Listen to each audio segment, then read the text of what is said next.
नमस्कार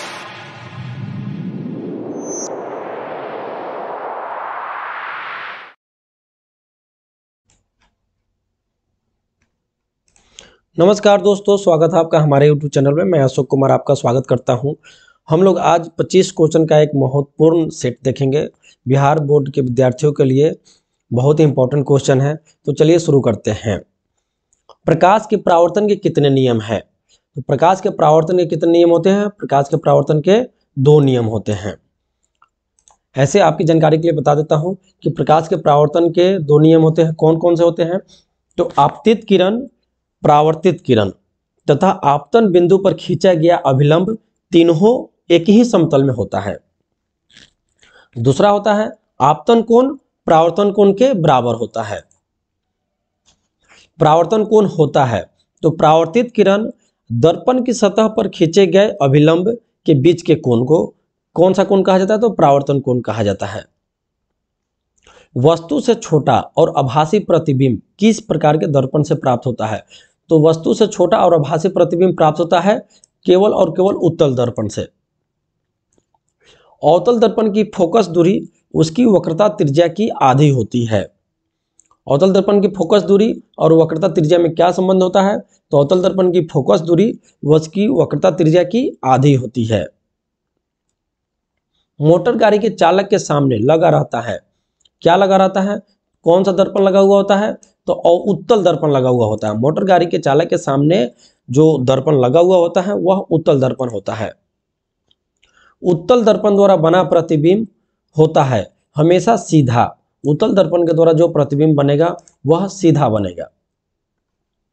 दाढ़ी बनाने में किस प्रकार के दर्पण का प्रयोग किया जाता है? तो दाढ़ी बनाने के लिए अवतल दर्पण का प्रयोग किया जाता है। प्रकाश चलता है, प्रकाश किस प्रकार से चलता है? तो सरल रेखा में गमन करता है, सरल रेखाओं में चलता है। यदि किसी दर्पण द्वारा बने प्रतिबिंब का आकार हमेशा वस्तु के आकार के बराबर हो तो कौन सा दर्पण होगा? वह समतल दर्पण होगा।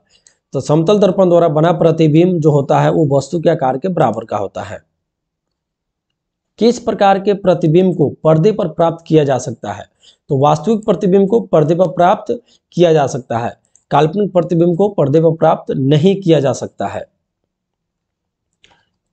किसी दर्पण में आपतन कोण बराबर होता है, यानी कि किसी दर्पण में आपतन कोण किसके बराबर होता है? तो परावर्तन कोण के बराबर होता है।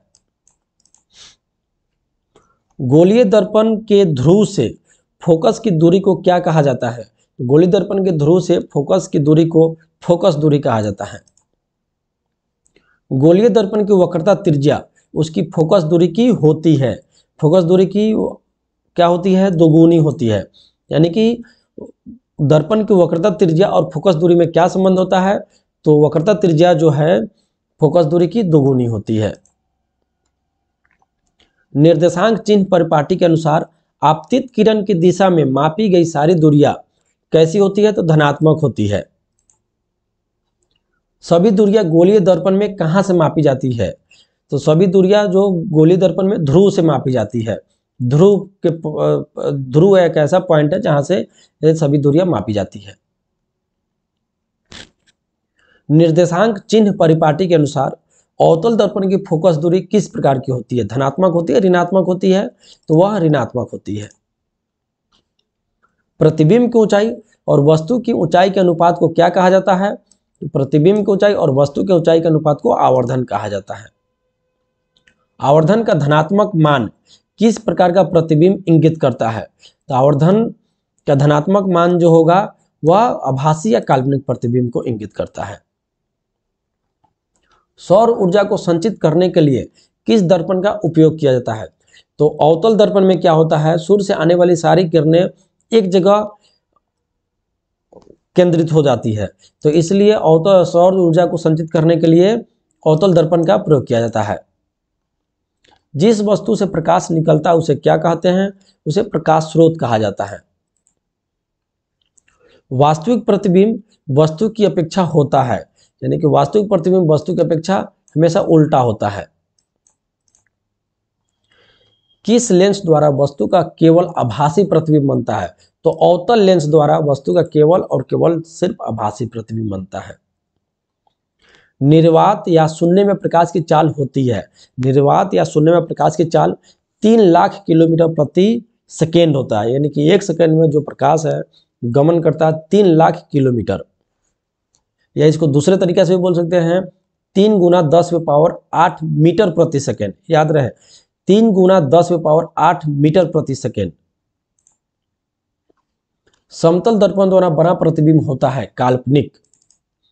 काल्पनिक प्रतिबिंब को पर्दे पर प्राप्त नहीं किया जा सकता है, याद रखिएगा। और वास्तविक प्रतिबिंब को पर्दे पर प्राप्त किया जा सकता है। किस माध्यम में प्रकाश की चाल सबसे अधिक होती है? तो निर्वात या शून्य में प्रकाश की वायु में प्रकाश की चाल सबसे अधिक होती है, उसके बाद द्रव में और उसके बाद ठोस में होती है, यानी कि ठोस में सबसे कम होती है। थैंक यू, जय हिंद। मिलते हैं नेक्स्ट वीडियो में, जब तक के लिए थैंक यू।